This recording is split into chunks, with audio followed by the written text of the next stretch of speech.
While creating straight line paths just requires clicking the mouse, creating curved paths takes a little bit of practice. We're going to click off of any paths in the Paths panel, and I'm going to use the keyboard shortcut Command+ in order to zoom in, and then hold down the spacebar in order to move over to this first curved path area. I also want to use the View menu, choose Show, and then Guides. They're just going to help us as we drag the direction lines.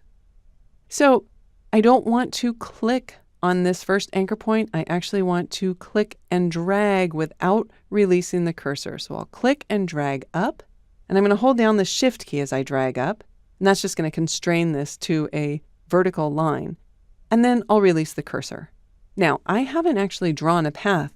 All I've done is I've set down my first anchor point, and I've told Photoshop what direction I want the path to go in.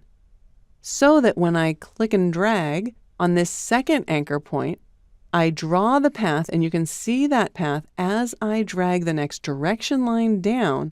That path is creating the curve using both of those direction lines.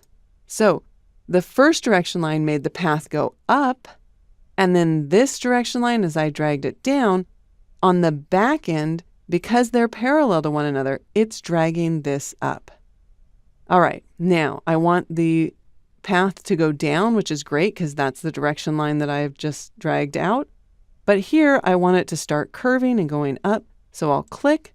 And then again, if you want to hold down the Shift key to keep that a vertical line, you can do so. And you should get a nice path like this.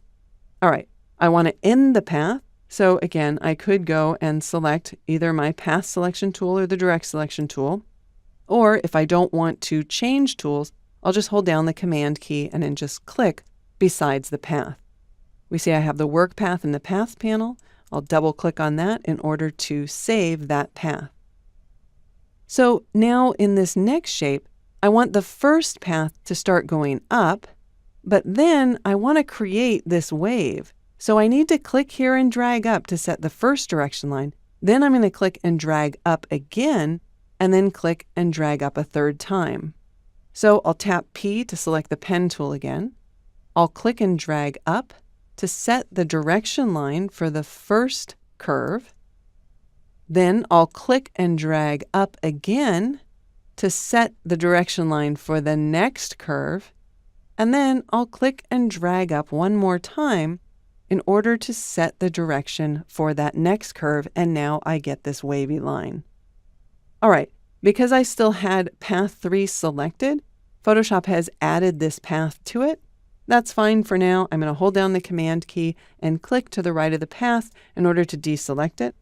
Then I'll hold down the space bar to temporarily access the Hand tool so that we can see the third path that we're going to draw. So in this case, I need to click and drag on the first square here. I'll click and drag up, which will set my direction going up. Then I'll click and drag down in order to set the next direction line to go down. And then all I need to do is click at the starting point in order to close the path. So we'll click and drag up. Then I'll click and drag down.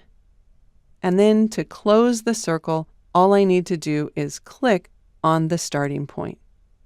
Now, if you ever want to make any changes to any of the anchor points, again, I could just switch to the Command key, but let's see what happens when I use the Path Selection tool. I'll click off the path so that right now none of the paths in Path 3 are selected. But when I click on the path, you'll notice that the Direct Selection tool selects the entire path. So I could easily move that path. If instead I choose the Direct Selection tool, and then I just click on one anchor point, well, that one becomes selected, and I know it's selected because it's filled. So I would only be moving that anchor point. I wouldn't be repositioning the other one. Of course, the line segments will change based on the position of that anchor point. I could also select any of the direction lines and change them in order to change the shape of the path. All right, let's deselect Path 3 so that none of the paths are selected in my document, and choose File, Save As. I'll append this with O2. Save it as a Photoshop document. clicking Save. And there you go. That's how you create simple curved paths in Photoshop.